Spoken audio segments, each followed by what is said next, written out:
We've all done it. You put a movie on. 5 minutes later, you're staring at your phone, doom scrolling through social media while the movie just becomes background noise. But not today. Welcome back to Beyond the Grave Media, and tonight we are looking at 10 modern horror films that absolutely refuse to be ignored. From suffocating atmospheres to completely unhinged opening scenes, man, let me tell you, these are 10 horror movies that I think will instantly stop your doom scroll and get those eyes back on the damn screen. Number 10, It Follows. Listen to me. This right here is a film that right out of the gate, man, it trains you to kind of stare into the background, to kind of look at every single frame, to pay attention to your negative space and what's really going on behind you. Once you understand the rules to It Follows, that something is always really walking towards you, you can't really look away. I mean, if you look at your phone, you might miss something creeping up on you in the distance. This is one hell of a good horror movie. I know that it's hyped up. I know everybody loves it. I know it's 80s, it's 90s, it's kind of a little bit of everything. And that's what I fucking love about it, man. It Follows has got amazing jump scares. It's got really still very consistent content and things that are going on in the world today. You can't do better than It Follows, and put this thing on physical media. This thing weighs like 2 pounds. You're gonna have to pay attention to it. Number 9, Hell House LLC. Now really, any of the Hell House movies would work here. I actually think Carmichael Manor might be the best one, but the cool thing about Hell House LLC is you have to pay attention to what's happening in the raw, unpolished details. Found footage, haunted houses, man, fucking sign me up, okay? It masterfully hides scares in plain sight. Terrifying little subtle moments, one of the best jump scares ever. The clown props are absolutely killer. If you don't know now about Hell House LLC, I'm sweating. I'm so excited. This needs to be on your list. Number 9. Number 8 comes courtesy of this right here, the Shudder 10th Anniversary Collection, A Decade of Scary Good. We are talking about the first film, Caveat, from the director that also gave us Oddity. I forget his name. I am sorry, but Caveat, man, is no nonsense. One of the best Irish kind of folk horror, just disturbing things going on, visually arresting, deeply unsettling. Caveat, when your main character is forced to wear a chained harness that restricts his movement, yeah, you know that you're in for a hell of a good time, man.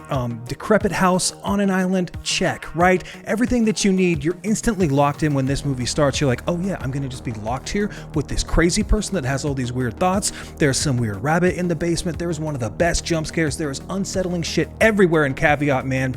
It will command your full undivided attention if you will just put your phone down and give it to it. Coming in at number 7, Sator. Sator, listen man, this one right here is hypnotic. It is an atmospheric slow burn. And if you're new to my channel, I love slow burn movies because they make me have to pay attention. They make me lean in a little bit closer, especially when it's nice and cold outside. And I get more out of slow burn horror because I pay attention to the characters. I pay attention to the shit that's going on around me. I absolutely love it. Turn the lights off, put your phone down. This is an isolating experience that pulls you right into the haunting, these desolate woods, and it's a true story. And that's what's so creepy about this before I get ahead of myself. If you follow along and watch the special features and you learn that the guy who made this film actually had to go and deal with his mother's journals and videos he would take of her praying to this forest thing, the Sator that was killing it's wild, man. It's creepy. It's like dementia. It's brutal, man. I absolutely adore Sator. Put your phone down and you might too. Coming back at you with number 6 from David McCarthy. His second entry on this list is Oddity. He also did Caveat. One word for Oddity, the wooden mannequin, and absolutely the greatest horror opening that I've seen in a long time. That scene in the tent, that opening scene, man, if that doesn't get your attention right away, I don't know what would. You're probably dead like the wooden mannequin. Absolutely massive sense of dread with this one. Okay, terrifying stillness. Every time the camera cuts to that screaming wooden figure, it's got Irish folklore. It's got everything that you need to kind of turn the lights down low and lean into a really frightening, scary picture, man. I love this movie. Hopefully you'll be able to hold your breath if you're not looking at your damn phone. Coming in at number 5 is Claustrophobia at its finest. The Autopsy of Jane Doe. Now listen, I can watch this movie pretty much any time of the year, but it does feel like a summertime or even a fall movie. You're trapped in an underground morgue, okay? That is your setup, that is your premise.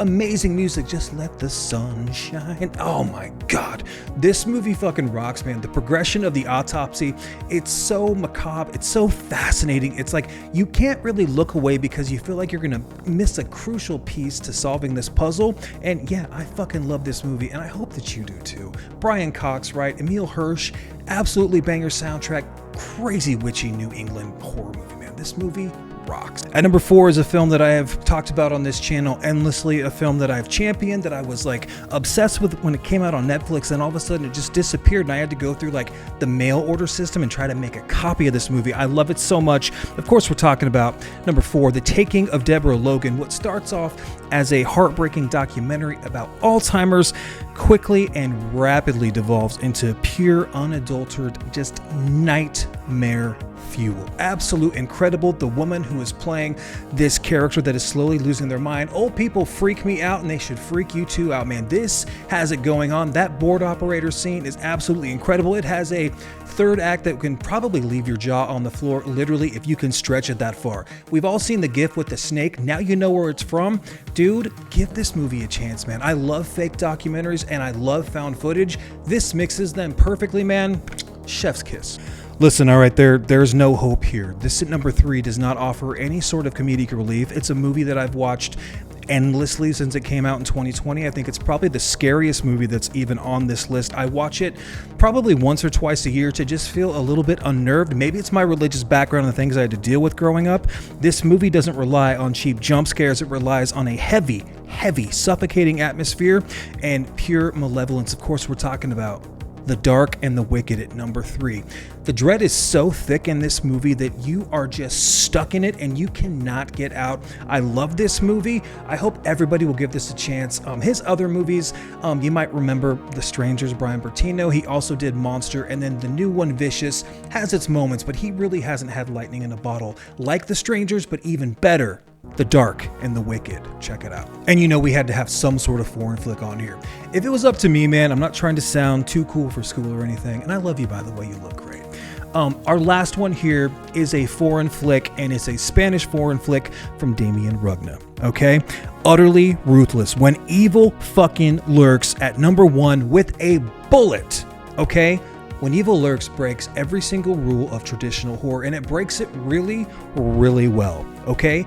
Nobody is safe. The violence is extremely shocking, and the lore is established with such brutal force that I'm speechless, man. I was just immediately hooked. My very first content strike, you know, when Evil Lurks, had to do with the little fella and the pit bull, or is that a mastiff? The red Fila mastiff, maybe? I don't know, but this movie will fuck you up, man. It will leave you on the floor, and I love that about it. I do think it kind of loses its way. I've watched this 5 or 6 times now towards the end. I don't know if I'd say Terrified is better from him, but if you're just trying to get into a really scary, no nonsense, put your phone down, let's watch something that's actually good, When Evil Lurks, man, this is gonna feel like a prom date. It is so comforting. It is so reassuring, man. It's like a diet ride on a hot day. Is that awful? I don't fucking know, man. You guys rock. I love you so much. I thought I'd just do something kind of fun, man. I'm out here in the garage. I'm sweating. Last night I was trying to find a movie to watch, and I was like, you know, make this a lot easier if I was reviewing Street Trash on 4K. Coming soon from the movie room with the VHS cover, baby. You know I can't wait to break that down. But I've already covered Street Trash a few times. Love that movie. Last night I was like, what do I watch? I went through like 5 or 6 movies, all the Shudder releases. I've kind of had some bad luck watching movies lately, when really I feel like forever I was loving everything that I watched. Well, that ship has fucking sailed. Maybe it was Dolly that killed it for me, but man, I'm telling you right now, when you have to try to actually find something and you're Googling things and you're like reading Bloody Disgusting, or maybe you're on iHorror, maybe you're watching your favorite YouTuber, maybe I'm that for you. I hope so. I doubt it, but yeah, man, 2 years into this, let's talk about things that you can actually just put on in a pinch, man, that would hopefully be like crowd favorites, like easy to please movies that just kind of treat you right and hold your hand through it and just make you feel like $100 when you're done. That's what you want with horror films, man. These 10 movies right here, I could have picked 5 honorable mentions that you could switch out. Really, any of the movies that are in here, this Shudder collection, hit pretty damn hard, man. Absolutely. This is a great set. If you're looking for something, go swoop this thing up, man. That fucking set rocks. These movies are great. Maybe we'll do a part 2 because I've got like 50 that I wanted to put on here. And I was also not putting any trailers in here because I wanted to get the video out and just let people see it, man. Let you guys know, hey man, we're 2 years in. I see you out there. I appreciate you. What do you guys think of the new lights in here? Are these cool, man? I've got a ton of spotlights. They're all magnetic. I'm a pretty big fan of it. I thought about a little behind the baseball here, how the sausage is made, going all blue. But that makes me look really blue, like washed out. But you guys, man, I love you so much. You know what to do. Like, comment, talk some shit down there. Where was I wrong? And then subscribe. Hype if you're on mobile, man. But yeah, those likes are free. I see you out there. There's a ton of new people. We picked up like 150 subs because I was covering things that aren't usually what I do on this channel, like popular movies. So it's kind of cool to go back to the basics and be like, no, these are 10 movies you should watch right now, or I'll find you. I know where you sleep.